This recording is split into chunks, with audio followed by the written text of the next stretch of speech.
manne du matin. Que Dieu soit remercié, lui qui nous donne la victoire, par notre Seigneur Jésus-Christ. 1 Corinthiens 15, 57. Ce n'est pas par notre propre force que nous pouvons triompher du péché et des difficultés. C'est par la victoire que Christ nous a acquise à la croix. La croix est une réalité, et elle doit devenir pour nous une expérience vécue. Une attitude passive et simplement intellectuelle devant Golgotha ne suffit pas. Non, en se donnant lui-même aux siens, le Seigneur leur donne sa victoire. Il les fait toujours triompher en lui et leur apprend à mettre à l'épreuve l'autorité du non vainqueur devant tout ennemi qui peut se présenter dans leur vie. De la vie et du service de celui qui saisit cette victoire émane un parfum qui est l'effet de la présence de Christ. Des fleuves d'eau vive coulent, et aucune occasion de témoignage n'est manquée. Y a-t-il un miracle plus grand qu'une vie transformée par la puissance de la croix ? Christ se manifeste dans ce vase de terre.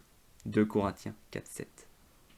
Et les ennemis eux-mêmes doivent reconnaître que ce disciple-là a été avec Jésus.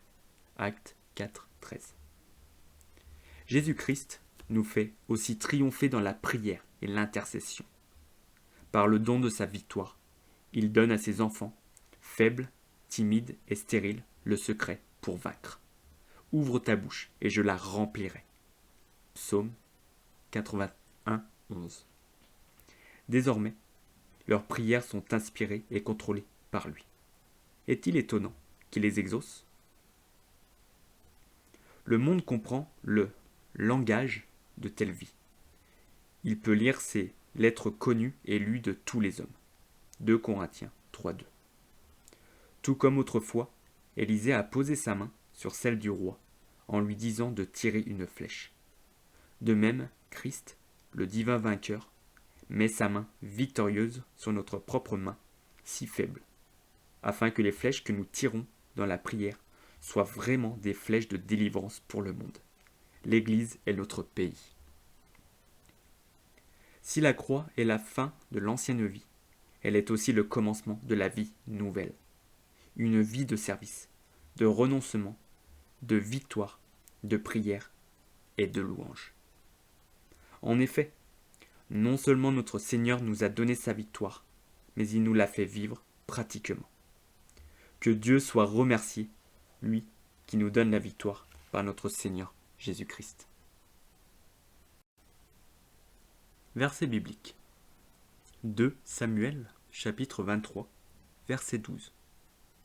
Shamma se plaça au milieu du champ, le protégea, et battit les Philistins. Et l'Éternel opéra une grande délivrance.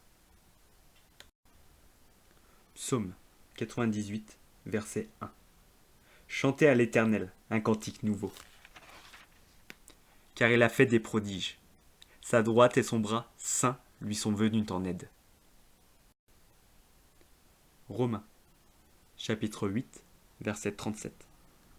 Mais dans toutes ces choses, nous sommes plus que vainqueurs par celui qui nous a aimés.